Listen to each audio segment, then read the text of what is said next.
টলিউডে এত ভালো ভালো কাজ হচ্ছে, এত নতুন নতুন সিনেমা, প্রস্থেটিক মেকআপকে কেন্দ্র করে নতুন নতুন চরিত্র, কিন্তু মাঝে মাঝে দেখা যাচ্ছে যে শুটিং বন্ধ হয়ে যাচ্ছে, টেকনিশিয়ানরা সহযোগিতা করছে না। এই যে অভিযোগ আসে, মানে ভেতরকার কি পরিস্থিতি?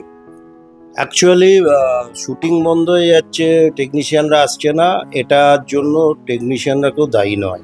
যারা শুটিংটা করাতে যায় বা যে প্রডিউসার বা ডিরেক্টর, এখানে প্রবলেমটা অন্য জায়গায়। এটা অ্যাকচুয়ালি ভুল প্রোপাগান্ডা হচ্ছে, মানে টেকনিশিয়ানদের ঘাড়ে ফেলে দেওয়া হচ্ছে। বিষয়টা হচ্ছে সব কিছু আমরা একটা নিয়ম মেনে চলি, একটা নিয়মের মধ্যে থাকি আমরা, যে কারণে গিল্ড তৈরি হয় বা একটা ফেডারেশন তৈরি হয়। তো যারা এই শুটিংটা করে তারা অনেক সময় নিয়মের ব্যতিক্রম করে শুটিংটাকে করাতে চায়, কম লোক নিয়ে। কখনো কখনো হচ্ছে দেখা গেল যে একটা কোনো ইস্যু করে দিল যে এই টেকনিশিয়ানটাকে লাগছে না বা নেব না, কিন্তু মানে সেই টেকনিশিয়ানটা ধরো একজন একটা ট্রলি সেটিং বেশিরভাগ ক্ষেত্রে মানে একটা ইউনিটের মধ্যে, যদি আগে আমি বলি, একটা ইউনিটের মধ্যে দেখা যাচ্ছে যে 150 জন 60 জন লোক আছে, হ্যাঁ, কিন্তু তার মধ্যে গুণে দেখা যাচ্ছে টেকনিশিয়ান যারা মেন, যারা কাজ করবে হাতে কলমে ইয়েতে, মানে গায়ে গতরে খেটে কাজ করবে, সেরকম লোক সংখ্যা হচ্ছে 45 জন থেকে 50 জন বেশিরভাগ ক্ষেত্রে। তাহলে বাকি লোকগুলো কারা? বাকি লোকগুলো তার মানে প্রডিউসার্স তরফ থেকে বা আর্টিস্টের তরফ থেকে বা আদার্স কোনো তরফ থেকে আসছে, বা ডিরেক্টরের যারা নন মেম্বার নিয়েও যারা কাজ করে, মানে শিখতে চাইছে বা অ্যাপ্রেন্টিস, তাদেরও দরকার, কিন্তু সেইভাবে আসছে। তো সেক্ষেত্রে দেখা যাচ্ছে যে যারা অ্যাকচুয়ালি ছবিটাকে করে উতরে দেবে, সেই সংখ্যার ক্ষেত্রে যেখানে 2 জন লাগার কথা, কারণ কাজের পরিমাণ অনুসারে, সেখানে দেখা যাচ্ছে তারা একজনকে নিচ্ছে বা কখনো নিতে চাইছে না, যে তুই একটা সিনের জন্য বা শটের জন্য লাগবে। তো তখন সেক্ষেত্রে টেকনিশিয়ানরা সবাই চাইবে যে মানে প্রত্যেকের মতো করে কাজ করুক, যাতে কাজটা ভালো। তখন সেক্ষেত্রে দেখা যায় যে তারা নিতে চায় না, এখান থেকেই দ্বন্দ্বটা শুরু হয় এবং সেক্ষেত্রে বন্ধ হয়ে যায়। তখন এই টেকনিশিয়ানদের ক্ষেত্রে বলা হয় যে তারা দোষী। এবং কিছু কিছু নিজেদের, মানে এরা কিন্তু ভেতরে ভেতরে সবাই সবার সাথে কথা বলছে, বন্ধুত্ব কিন্তু যে মানে প্রবলেমটা, ধরো আজকে লোক লাগবে কি লাগবে না, সেটা ডিপেন্ড, মানে কার ওপর করবে, মানে ডিপেন্ড করে। সেটা হচ্ছে প্রডিউসার বলবে যে, কারণ সে তো মালিক, প্রডিউসার বলবে যে না আমি লোকটা নেবো না। আমরা যদি তাকে কনভিন্স করাতে পারি যে না আমার 2 জন মেকআপ অ্যাসিস্ট্যান্ট আমার দাদা লাগবেই, কারণ এই কারণ আছে, সেই যদি নেয়, সেক্ষেত্রে তাহলে আপত্তি থাকে না কারণ, সে তখন রাজিও হয়ে যায়। তো সেক্ষেত্রে কিছু কিছু ডিরেক্টররা চাইছে যে তারা পুরো বিষয়টাকে দেখভাল করবে, লোক লাগবে কি লাগবে না। তো ডিরেক্টরও তো একজন টেকনিশিয়ান। একটা যদি বম্বেতে, যেমন আমি তোমার উদাহরণ দিয়ে বলছি, যে একটা কাজের জন্য 5 জন আছে। আমি তোমাকে পুরো খুলে বলছি, কারণ আমি ওখানে বম্বেতে দুখানা বড় বড় ছবি করেছি। একটা হচ্ছে দ্য রেপিস্ট বলে, এখনো রিলিজ হয়নি, হবে। ওটা আমাদের অপর্ণা সেন রিনাদি করেছেন, কিন্তু অর্জুন রামপাল, কঙ্গনা, সব বড় বড় দিল্লি বম্বের আর্টিস্টরা ছিল ওখানে। বা আমি যখন কাজ করেছি, কি বলে, জানেজার নাম বললাম, আমি মেকআপ করতাম, প্রস্থেটিক করতাম, নর্মাল মেকআপ করতাম। তৎসত্ত্বেও ওর যে মেকআপ আর্টিস্ট, মানে যে ডেলি মেকআপ করে ওর নর্মাল, ওকে রাখা হয়েছে বিকজ অফ ও জানে মেকআপ তুলতে ওনার কি দরকার, বা ওর সাথে যেহেতু বেশি করে, সেগুলো আমাকে হেল্প করেছে। তার সাথে তার হেয়ার কাটার, কিন্তু উইক কাটিং বা কাটিং তো সব আমি করছি। তো এইভাবে লোক থাকে, যে ফলে লোক সংখ্যাটা বেশি হলে কাজটা খুব ইজিলি হয়ে যায়। তো আমাদের এখানে একটা কি দুটো লোক দিয়ে যদি অনেক রকম কাজ করাতে চাও, তাহলে সেক্ষেত্রে তো কাজের পরিমাণ, গতি, সবকিছু প্লাস ঘন্টার পর ঘন্টা, একটা তো লিমিট থাকবে শুটিং এর। যেমন সিরিয়াল বা ক্ষেত্রে ফেডারেশন বা একটা আর্টিস্ট ফোরাম একটা লিমিটেশনের মধ্যে এসছে, টাইম পিরিয়ডের মধ্যে এসছে, সুস্থভাবে কাজ হচ্ছে। ছবিটা এখন অসুস্থ পরিবেশের মধ্যে কাজ হচ্ছে, মানে যখন শ্যুট হচ্ছে একেবারে ধরে নাও কোনো দিন 28 ঘন্টা হতে পারে, আবার কখনো 18 ঘন্টাও হচ্ছে, মানে 16 ঘন্টা 18 ঘন্টার নিচে এখন কোনো কাজ নেই। সেটা বেশি ছবি হোক বা আমরা করি তা তো, কিন্তু ওই যে লোক সংখ্যাটা কমিয়ে দিয়ে যদি বাজেট বাজাতে যায়, তার সাথে তো মানে লেবার শ্রেণী বা আমরা যারা কাজ করি, তারা তো এটা নয় যে মানে এরপর দিনের পর দিন চলছে, কখনো ব্রেক হয়ে যাচ্ছে অনেক দেরিতে, একটা সময় বেঁধে দেওয়া আছে, তারপরেও ব্রেক দেখা যাচ্ছে। সব টেকনিশিয়ানরা কিন্তু মেনে নেয়, কিন্তু এটা প্রোপাগান্ডা চলছে যে এরা বন্ধ করে দিচ্ছে। নট দ্যাট, কিছু কিছু এই কারণে একটা মতবিরোধ চলছিল, তোমরা তো শুনেছো যে একটা কিছু সংখ্যক মানে ছিল আগে, অনেকেই তারা ভুল বুঝতে পেরে যে যার মতো নাম সরিয়ে নিয়েছে। এখন 8-9 জন ডিরেক্টররা যারা আছেন, তারা বিভিন্ন জায়গায় বিভিন্ন কোর্টেতে কেস করছেন। রিসেন্ট শোনা যাচ্ছিল যে কোর্টের, মানে হাইকোর্টের মধ্যস্থতা ব্যাপারটা মিটে যাবে, সবাই বসবে, খুব ভালো একটা আশাবাদী লক্ষণ ছিল। আবার আমি পরশু দিনকেই গেলাম স্টুডিওতে, শুনলাম যে মানে আমি কনফার্ম নেই, যতক্ষণ না আরও একটু ভালোভাবে শুনবো। কিন্তু আমি যেখান থেকে শুনেছি ঠিকই শুনেছি, তারা আবার আরেকটা গিয়ে কোর্টে গিয়ে, বিভিন্ন দূরের কোর্টে গিয়ে টেকনিশিয়ান বা আদার্সদেরকে জব্দ করার জন্য তারা বিভিন্ন সময় কেস ঠুকে দিয়ে আসছে। তো এটা কি ঠিক? মানে বিশেষ কোনো কারণে যদি মতবিরোধ হয়, সেটা তো বসে মেটানোর দরকার ছিল বা মেটানো যেত। আজকে তারা আবার বলছে যে টেকনিশিয়ানরা তাদের সাথে কাজ করবে। এটা কি পসিবল যে তুমি আমার সাথে, আমার নামে কোর্টেতে বা আমাদের ইউনিয়নের নামে বা আমাদের ফেডারেশনের নামে তুমি কোর্টে গিয়ে কেস করছো, আবার সেই ফেডারেশনের লোকদের নিয়ে কাজ করছো? তো বেশিরভাগ ক্ষেত্রে টেকনিশিয়ানরা কিন্তু সেই সব মানে ডিরেক্টরদের সাথে এই কারণে কাজ করতে চাইছে না। মানে যদি তুমি একই জায়গায় নিজেদেরকে সবাইকে এক ভাবো, তাহলে যা হয়েছে ভুলে গিয়ে কেসটা তুলে নিয়ে তোমরা সবাই মিলে আসো একই জায়গায়, দেখো কাজ আবার সবাই সবার মতো করতে পারবে। সেই জন্য টেকনিশিয়ানরা আর মানে তাকে বয়কট করছে বা তারা টেকনিশিয়ানকে বয়কট করছে। কিন্তু এইটা যেহেতু ফ্রিল্যান্স ওয়ার্ক, মানে আমরা যে যেখানে ইচ্ছা কাজ করতে পারি, তো প্রত্যেকেরই অধিকার আছে যে, মানে তোমারও অধিকার আছে আমার সাথে কাজ করবে না, আমার হাতে মেকআপ করবে না, তেমনি আমারও অধিকার আছে যে না, আমি হয়তো তোমার সাথে কাজ করব না, কারণ আমরা যেহেতু কোনো ইয়ের মধ্যে পড়ি না, ফ্রিল্যান্স জব। তো সেরম হইতেই দেখা যাচ্ছে যে এগুলো বন্ধ হচ্ছে। এবং এর জন্য বেশিরভাগ ক্ষেত্রে যেটাও বললাম যে কোনো শুটিংয়ের ক্ষেত্রে দেখা যাচ্ছে 100 জন, 125 জন, 150 জন আছে, সেখানে টেকনিশিয়ান মেন যারা, মানে মেন এক্সপার্ট যারা, কার্ড হোল্ডার যারা সবসময় তাদের সংখ্যাটা সবচেয়ে কম। তো এই কারণেই কিন্তু এইগুলো বন্ধ হচ্ছে। তার জন্য আমি মনে করি যে তারা দায়ী, যারা এইভাবে পরিচালনাটা করছে আর কি। এই যে বছর বছর দেখা যাচ্ছে যে বাংলা সিনেমার সংখ্যা কমছে, এর কারণ কি? মানে ভালো গল্প সিনেমা তো হচ্ছে, কিন্তু কোথায় খামতিটা থাকছে? আমার ধারণা এটার জন্য মানে ভেরি গুড টাইম এখন, সেটা আমাদের পশ্চিমবঙ্গ সরকার কিছুটা ইনিশিয়েটিভ নিয়েছে কিছুদিন আগেই। এটা আরও আগের থেকে ভাবনা করা উচিত ছিল।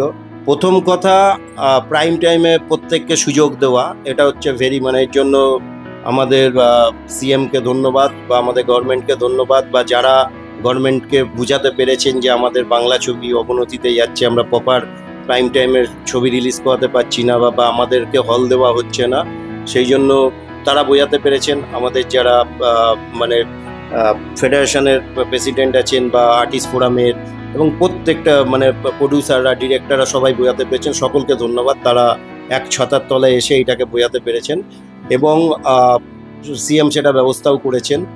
এইটা একটা বড় কারণ ছিল যে ঠিকমতো হল না পাওয়া, এবং কিছু কিছু ক্ষেত্রে এটা আমার ধারণা বেশিরভাগ যেহেতু এক্সিবিটাররা দেখা যাচ্ছে যে অবাঙালি, যার ফলে তারা হিন্দি বা আদার্স ছবিটাকেই, এবং ওদের কন্টেন্টটাও যেহেতু হাই হয়, ওদের মেকিং হাই হয়, তো সেই জন্য তারা ওটাকে বেশি প্রায়োরিটি দিতেন। এখন তারা বাংলাকেও দিচ্ছেন এবং ভেরি মানে গুড টাইমে এটা হয়েছে। এবং এই সময় থ্যাঙ্কস টু ধূমকেতুর পুরো টিমটাকে, যে তারা ধূমকেতুর মতো ছবিকে মানে এইরকম লেভেলে হিট করিয়ে দেখিয়ে দিতে পেরেছে যে বাংলা ছবিও পারে। তো এই জন্য দেব অ্যান্ড কৌশিক গাঙ্গুলি, রানা সরকার, এদের প্রত্যেককে ধন্যবাদ, এন্টার টিমকে, যে ঠিক প্রাইম টাইমে তারাও যে সুযোগটা পেয়েছে এবং তারা বুঝিয়ে দিতে পেরেছে যে আমরা সময় পেলে আমরা কন্টেন্ট দিয়ে বানাতে পারি এবং বানিয়ে ছবিকে হিট করে দেখাতে পারি। তো সেই ক্ষেত্রে ধূমকেতু এবং আরও যে ছবিগুলো আসছে, এবং ব্যাক টু ব্যাক প্রচুর ভালো ভালো বাংলা ছবি, যারা ভালো মতো হল পায়নি বা একটা কোনো রাজনীতির শিকারে অনেকে অনেক জায়গায় পায় না সুযোগ, সেই সুযোগগুলোকে দিতে হবে এবং বাংলা ছবির আরও ভাবতে হবে। হ্যাঁ, যে মানে যারা ধরো নিউ কামার, যারা নিউ ট্যালেন্ট, যেসব ডিরেক্টররা নতুনদের সাথে যারা পুরনোরা আছেন, তাদের আরও কাজ করা উচিত। মানে টেকনিশিয়ানদের কথা বলছি, অ্যাক্টাররা তো আছেই। তো হলে কি হবে, নিউ জেনারেশনের একটা মানে আপকামিং ব্যাপার তৈরি হবে এবং তারা অনেক চিন্তা করতে পারবে। এবং প্রচুর ছবি দেখাটা প্র্যাকটিস করতে হবে সেসব ডিরেক্টরদের, সেসব টেকনিশিয়ানদের। মানে আমি মেকআপ করে বসে রইলাম, ছবিটাকে আর দেখলাম না আমি কি মেকআপ করেছি। প্রত্যেক মেকআপ আর্টিস্টদের বলবো বা প্রত্যেক ডিপার্টমেন্টকে বলবো, গিয়ে তুমি তোমার কাজটাকে দেখো কি করে গ্রেড করতে পারো আর উন্নতি করতে পারো। এই জায়গাগুলোতে আমরা একটু কমে গেছিলাম বা কমে গেছি, কিন্তু আমার মনে হচ্ছে না বেশি দিন কম থাকবে, উঠেও যাবে। তো এইগুলো যদি আমরা আপডেট করতে পারি, এবং কন্টেন্ট হচ্ছে শেষ কথা আমার কাছে। সবচেয়ে আগে হচ্ছে কন্টেন্ট, যে কন্টেন্টগুলোর ওপরেই ছবি ডিপেন্ড করে। নতুন নতুন কন্টেন্ট আনা, অ্যাক্টাররা তো পারফর্মার, এবং সেই পারফর্মারদের মধ্যে ভালো ভালো আমাদের 4-5 জন আছে, সেই জায়গাগুলোকে ইমপ্রুভ করা, নতুন নিউ ট্যালেন্ট আনা। আমাদের প্রডিউসারদেরকে এবং ডিরেক্টরকেও, যেমন এখন যারা লিডিং আছে, দেব আছে, জিদ্দা আছে, অঙ্কুশ আছে, বুম্বাদা তো আছেই চিরকাল বটবৃক্ষের মতো। তো এদেরকে ছাড়াও আবার নতুন একটা জেনারেশন তৈরি করা, যেমন একটা জেনারেশন আর্টিস্ট উঠে এসছে যারা ক্যারেক্টার আর্টিস্ট। মন্দার করেছিল, আমাদের অনির্বাণ ডিরেকশন দিয়েছিল।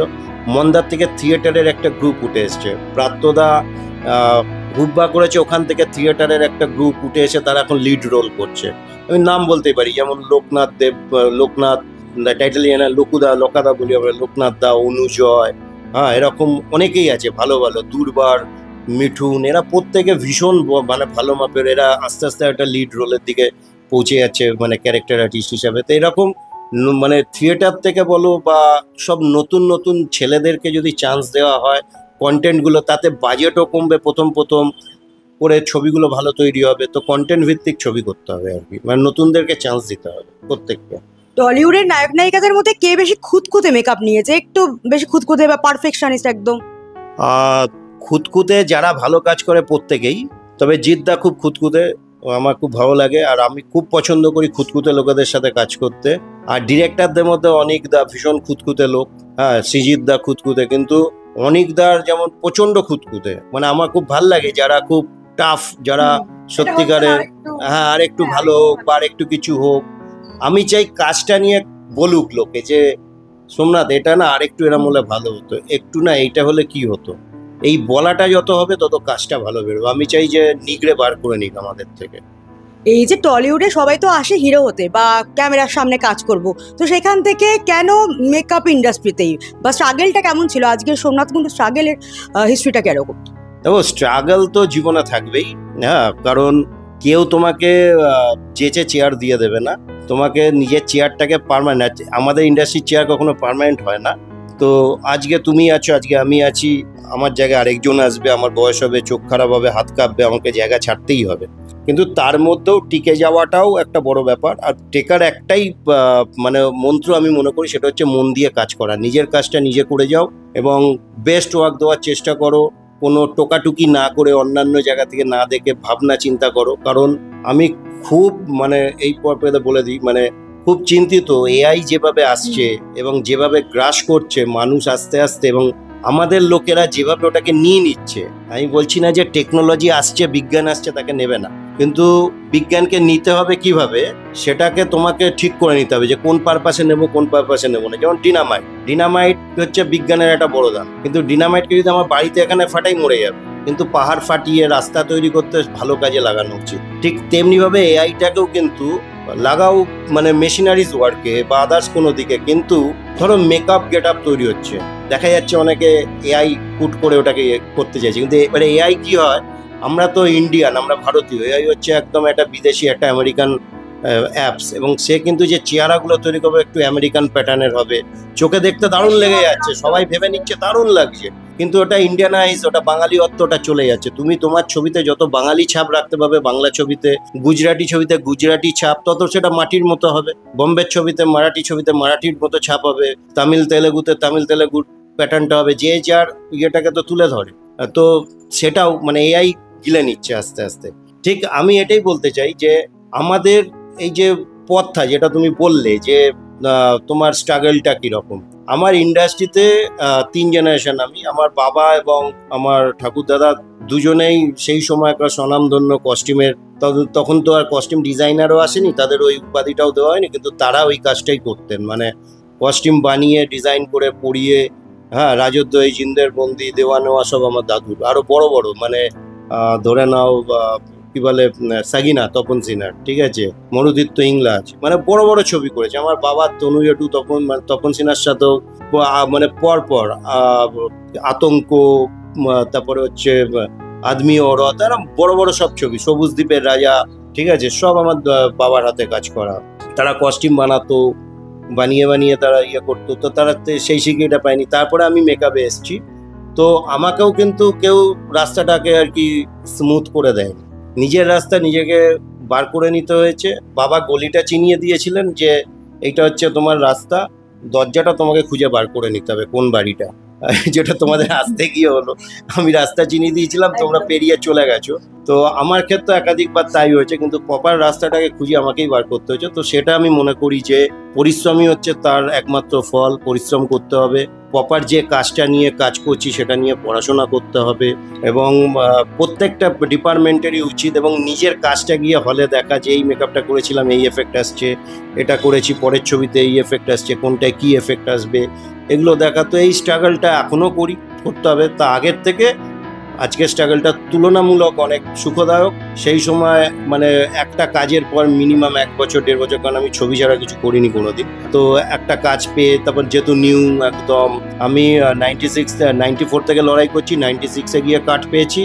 আমি 2000-এ তোমার চিফ হয়ে গেছি। 2000 থেকে যে 2025 মানে 26 বছর ধরে আমি নিজের ব্যানারে নিজের নাম যায় সেইভাবে নিজের দায়িত্ব নিয়ে কাজ করছি। তো তার মতো প্রতিটা এক্সপেরিমেন্ট চলছে, সব কিছু চলছে। সো স্ট্রাগল সবসময় আছে, এখনো আছে। এখনো প্রস্থেটিক বোঝাতে গেলে, করতে গেলে বা এমনি মেকআপ করতে গেলেও সেই স্ট্রাগলটা। কারণ সবচেয়ে বড় স্ট্রাগল হচ্ছে আজ যে প্রস্থেটিক্স কলকাতাতে লাস্ট 7-8 বছর ধরে স্বীকৃতি পেয়েছে, কিন্তু তার আগে থেকে তো করেছি, একাধিক মেটেরিয়াল নষ্ট হয়ে গেছে, ফেলে দিয়েছি, যে কারণে এখনো অব্দি স্টিল নাও আমার কোনো গাড়ি হয়নি। আজকে সেই টাকা থাকলে আমার একটা অল্টো ছোট গাড়ি বাড়ির সামনে, মানে আমি বাড়ির তলায় গ্যারেজ করে রেখে দিয়েছি, কিন্তু এখনো গাড়িটাকে ঢোকাতে পারিনি বিকজ অফ ওটাই আমার স্ট্রাগল। বাট এটা খুব সুখদায়ক আমার কাছে, এবং আজকে যে জায়গায় আছি বাংলা ইন্ডাস্ট্রিকে একটা কিছু কন্ট্রিবিউট করতে পারলাম, যে তাদের বাঙালি ছেলেরা, তাদের কাছ থেকে বম্বের লোককে ডাকতে হবে না।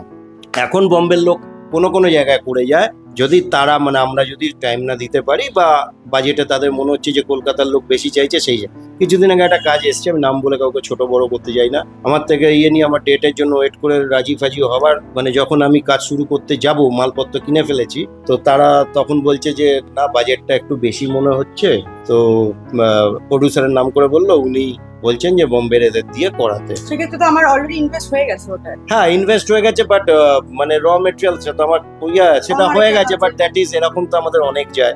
কিছুদিন আগে একটা ছবি করার কথা ছিল, সেই ছবিতে প্রায় 2.5 লাখ টাকা ইনভেস্ট হয়ে গেছে আমার, উইক তৈরি হয়ে গেছে, গেছে। তো এই বিভিন্ন কারণে সেটা বন্ধ হয়ে যায়, গেল 2.5 লাখ টাকা। তো এরকম তো হয়, মানে এবার যদি কোনোদিন হয় সেটা বেরোবে, না হলে ওই টাকাটা ঢুকে রইলো, এবার 2 দিন পরে এগুলো ফেলে দিতে হবে। তো এটা হয়।